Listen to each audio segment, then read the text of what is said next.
Hello guys, welcome to another video of stock market friends. Snack packaging limited guys, एक upcoming IPO आज open हो रहा है। जानेंगे complete analysis, business model, financial condition, performance, GMP कितना चल रहा है, लिस्टिंग कितना मिलेगा, अप्लाई करिए, अपनी परफॉर्मेंस कैसा रहा, इन सभी पॉइंट्स को डिस्कस करेंगे। फाइनल डिसीजन क्या है। चलिए फ्रेंड्स, वीडियो स्टार्ट करते हैं। और ये कोई रिकमेंडेशन वीडियो नहीं, तो जो भी फाइनल डिसीजन होगा अपने रिस्क पर लीजिएगा। चलिए फ्रेंड्स, वीडियो स्टार्ट करते हैं। तो गाइज आईपीओ जो है 1 जुलाई ओपन हो रहा है आज के दिन, और 3 जुलाई क्लोज किया जाएगा। लिस्टिंग डेट रखा गया 8 जुलाई का। 10 रुपीज का फेस वैल्यू, 161 टू 170 रुपीज का प्राइस बैंड, 88 शेयर्स की lot size, face capital OFS का कॉम्बिनेशन, बुक बिल्ट आईपीओ, 439 करोड़ का इशू साइज, 2.6 करोड़ शेयर्स का इशू किया गया, जिसमें फ्रेश कैपिटल 380 करोड़ का, ओएफएस 60 करोड़ का किया जा रहा है।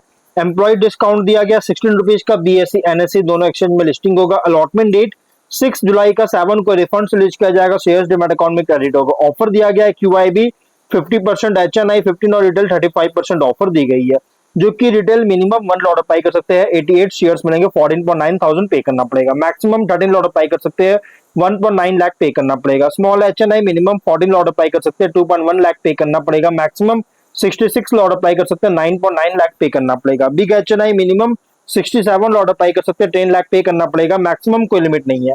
लेकिन अगर हम बात करें इस कंपनी के जीएमपी को लेकर, तो इसका जीएमपी 18 रुपीज का ट्रेड कर रहा है। 10.6% का मॉडरेट प्रीमियम पे लिस्टिंग गेन एक्सपेक्ट कर सकते हैं। 188 रुपीज का एस्टिमेटेड लिस्टिंग प्राइस, 1584 रुपीज का एस्टिमेटेड प्रॉफिट सिंगल लॉट पर मिल सकता है।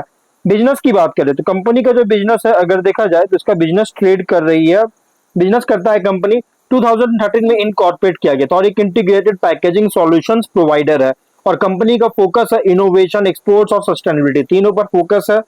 प्रिंटेड और लैमिनेटेड वोवेन पॉलीप्रोपिलीन मतलब पीएलडब्ल्यूपीपी बैग्स का, जिसमें इंक्लूड है pinch bottom, gusset, block bottom, retail shopping bags, जो कि मैन्युफैक्चर करता है। और ये सभी जो है, ये सभी हाई स्ट्रेंथ सॉल्यूशंस है, और ये अलग अलग इंडस्ट्रीज में यूज होता है, जैसे food, pet food, agriculture, fertilisers, building materials, detergents, cement, chemicals, minerals, इन सभी में यूज किया जाता है, इन सभी सेक्टर में। और प्रोडक्ट्स जो कि इनहेंस करता है ब्रांड विजिबिलिटी का, काउंटर फीटिंग रिस्क रिड्यूस करता है, और ऑपरेशन परफॉर्मेंस इंप्रूव करता है।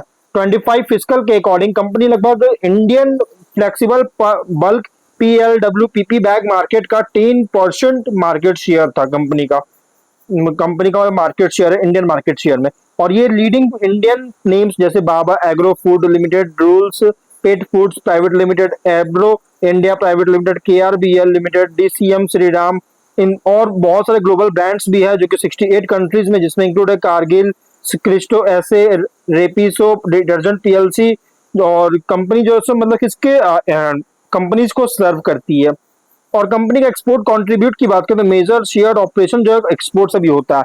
तो इसका स्प्लिट मैं आपको बाद में बताऊं कि एक्सपोर्ट और इंपोर्ट से कितना मतलब एक्सपोर्ट और डोमेस्टिक से कितना रेवेन्यू जनरेट कर रही है, वो मैं आपको आगे बताऊंगा। लेकिन गाइस इसका एक्सपोर्ट भी बहुत ही मेजर एक्सपोर्ट शेयर है, जो मेजर शेयर जो एक्सपोर्ट से भी होता है ऑपरेशन, जो कि यूएस, मैक्सिको, साउथ अफ्रीका में जिस लगभग टोटल एक्सपोर्ट्स का 35.2% रेवेन्यू जनरेट करता है इन तीन कंट्रीज में। और in house printing facility operate करता है, जो कि एंड टू एंड डिजाइन और सिलेंडर डेवलपमेंट सर्विसेज जो कि ऑफर कर रही है।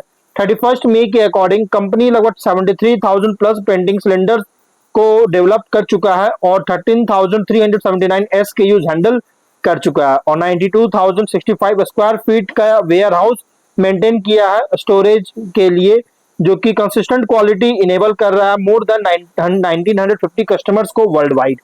और 26 फिस्कल के according total work force 1834 employees का, जिसमें कॉन्ट्रैक्चुअल वर्कर्स भी इंक्लूड है। तो ओवरऑल अगर हम बात करें इस कंपनी का फाइनेंशियल, देखिए कंपनी ज्वाइंट वेंचर भी किया Latin America US based company के साथ, जो कि अप्रैल 2026 में स्ट्रीम पर है, जो कि कंपनी किया गया, रिसेंटली किया गया, लगभग आज से 2 महीने पहले। और कंपनी जो है, जो कि एक्सपोर्ट अर्निंग्स को कंट्रीब्यूट करेगा आगे चलकर। और अगर हम फाइनेंशियल देखें तो एसेट्स है 595 करोड़ का, नेटवर्थ 308 करोड़ का, रिजर्व्स 208 करोड़ का, डेट 192 करोड़ का, रेवेन्यू प्रॉफिट 23 में 518 करोड़ का रेवेन्यू, 19.9 करोड़ का प्रॉफिट, 24 में 659 करोड़ का रेवेन्यू, 46 करोड़ का प्रॉफिट, 25 में 747 करोड़ का रेवेन्यू, 73.8 करोड़ का प्रॉफिट, 26 में 844 करोड़ का रेवेन्यू, 92.7 करोड़ का प्रॉफिट है। फाइनेंशियल अगर देखा जाए तो टॉप लाइन बॉटम लाइन दोनों में ग्रोथ देखने को मिल रहा है, कंसिस्टेंट ग्रोथ लेवल देखने को मिल रहा है एवरी फाइनेंशियल ईयर कंपनी का। अगर हम इसके पीयर्स की बात करें तो गाइस कंपनी के पीयर्स है mold, tek packaging, TCPL packaging, time technoplast, ये सभी इसके कॉम्पिटिटर सेम बिजनेस प्रोवाइड करता है। अब बात करते हैं गाइस कंपनी का जो ज्योग्राफी वाइज अगर हम रेवेन्यू स्प्लिट करेंगे तो देखिए एक्सपोर्ट से 56% रेवेन्यू जनरेट करता है, मतलब कि मेजर रेवेन्यू एक्सपोर्ट से होता है। हाँ, डोमेस्टिक से भी होता है, 44% का रेवेन्यू जनरेट करता है डोमेस्टिक से, जिसमें majority revenue company printed and laminated woven PV bag से ही जनरेट करता है 73% का। उसके बाद है printed and laminated woven PP pinch bottom bag से 20% का रेवेन्यू। इन्हीं दो प्रोडक्ट से कंपनी मेनली रेवेन्यू जनरेट करती है। लेकिन अगर हम बात करें इस कंपनी का टॉप 10 कस्टमर से, तो गाइस कारगिल से 17% का रेवेन्यू जनरेट कर रहा है, मेजोरिटी रेवेन्यू से जनरेट कर रहा है, मतलब इस पर बहुत ज्यादा डिपेंडेंट है कंपनी का। और यही टॉप 10 कस्टमर्स में अगर देखें तो 41% का कंट्रीब्यूशन है, रेवेन्यू कंट्रीब्यूशन। वीडियो पॉज करके आप पढ़ सकते हैं। और इसके अलावा मेजोरिटी रेवेन्यू यूएस से होता है, 24% का एक्सपोर्ट रेवेन्यू यूएस से होता है, 24% का रेवेन्यू जनरेट करता है। और अगर मान लीजिए यूएस जैसे टैरिफ वगैरह लगाया गया था कुछ समय पहले, कुछ महीने पहले टैरिफ वगैरह लगाया था, इंडिया पे लगाया गया था, जिसकी वजह से बहुत ज्यादा इम्पैक्ट पड़ सकता था। और अगर कोई ऐसा कोई इशू होता है तो बहुत ज्यादा इम्पैक्ट कर सकता है। लेकिन अगर हम यहाँ पे ओवरव्यू की बात करें 30-29 फाइनेंशियल ईयर तक का, तो लगभग global packaging market size 4.4% CAGR साथ ग्रोथ करने का एस्टिमेट बताया जा रहा है। वहीं global PLWPP bags market size 5% CAGR साथ ग्रोथ करने का एस्टिमेट बताया जा रहा है। और इंडियन पैकेजिंग मार्केट साइज भी लगभग 6% सीएजीआर साथ ग्रोथ करने का एस्टिमेट है 29 फाइनेंशियल ईयर तक। Indian plastic packaging market size भी 7.1% सीएजीआर साथ ग्रोथ करने का एस्टिमेट बताया जा रहा है। और Indian woven polypropylene bags market size 9.2% CAGR साथ ग्रोथ करने का एस्टिमेट है, एनालिस्ट का मानना है। और इंडियन पीएलडब्ल्यूपीपी बैग्स मार्केट साइज 15% के साथ इंक्रीज करने का एस्टिमेट है, 15% सीएजीआर साथ ग्रोथ करने का एस्टिमेट बताया जा रहा है। अगर हम बात करें आगे अगर देखा जाए कंपनी के ऑब्जेक्टिव का, तो कंपनी जो गुजरात महसाना खाड़ी में जो कि बोरिस्ताना सिचुएटेड जो कि एक इंडिया मैन्युफैक्चरिंग फैसिलिटी का सेटअप करना चाहता है, जिसमें कैपेक्स करेगा और जनरल कॉर्पोरेट पर्पस के लिए फंडिंग चाहता है। रेशियोज आरओ एनडब्ल्यू 35.7 और ROC 46.7, PAT margin 11, EBITDA margin 20.4% का, debt equity 0.6, PV 5.5, P ratio 18.3 time का, promoter holding pre issue 89.6, post issue 70.6% का, मार्केट कैप प्रोमोटर होल्डिंग है अल्पेश तुलसी भाई पटेल, प्रवीण कुमार अंबालाल पटेल, रश्मिन भाई तुलसी भाई पटेल इसके प्रोमोटर है। और अगर इस कंपनी का रिसेंट फाइनेंशियल डेटा के अकॉर्डिंग प्राइस बैंड जो रखा गया है फुल्ली प्राइस्ड आईपीओ रखी गई है। और यहाँ पे लेकिन एक अच्छी अपडेट क्या है इसकी पैकेजिंग इंडस्ट्री का जो है आगे चल के इसका प्रोस्पेक्ट बहुत ही ब्राइट है, बहुत अच्छी ब्राइट है, फ्यूचर है जिस कंपनी का, इस सेक्टर की कंपनीज का फ्यूचर बहुत ज्यादा है। लेकिन अगर हम शॉर्ट एनालिसिस करेंगे तो स्ट्रेंथ अगर देखा जाए तो industrial packaging and woven PP bags manufacturing sector में ऑपरेट कर रहा है। Printed and laminated woven PP bags और पिंच बॉटम बैग्स का इंडस्ट्रियल एप्लीकेशंस के लिए मैन्युफैक्चर करता है। इंटीग्रेटेड मैन्युफैक्चरिंग प्रोसेस है रॉ मटेरियल से लेकर फिनिश्ड प्रोडक्ट्स तक, जिससे क्वालिटी कंट्रोल और कॉस्ट एफिशिएंसी इंप्रूव करता है। डाइवर्सिफाइड कस्टमर बेस है food, pet food, agriculture, fertiliser, chemical, cement, industrial sectors में। और स्ट्रॉन्ग एक्सपोर्ट प्रेजेंस है जो कि डाइवर्सिफाइड रेवेन्यू अपॉर्चुनिटीज प्रोवाइड करता है। लार्ज मैन्युफैक्चरिंग कैपेसिटी है जो कि इकोनॉमीज ऑफ स्केल और टाइमली डिलीवरी सपोर्ट करता है। लॉन्ग टर्म रिलेशनशिप है रेप्यूटेड डोमेस्टिक और इंटरनेशनल कस्टमर्स के साथ, जिससे बिजनेस स्टेबिलिटी को स्ट्रेंथन करती है। बट वीकनेस अगर देखा जाए तो बिजनेस डिपेंड करता है इंडस्ट्रियल और पैकेजिंग सेक्टर्स के से ऑन डिमांड पर।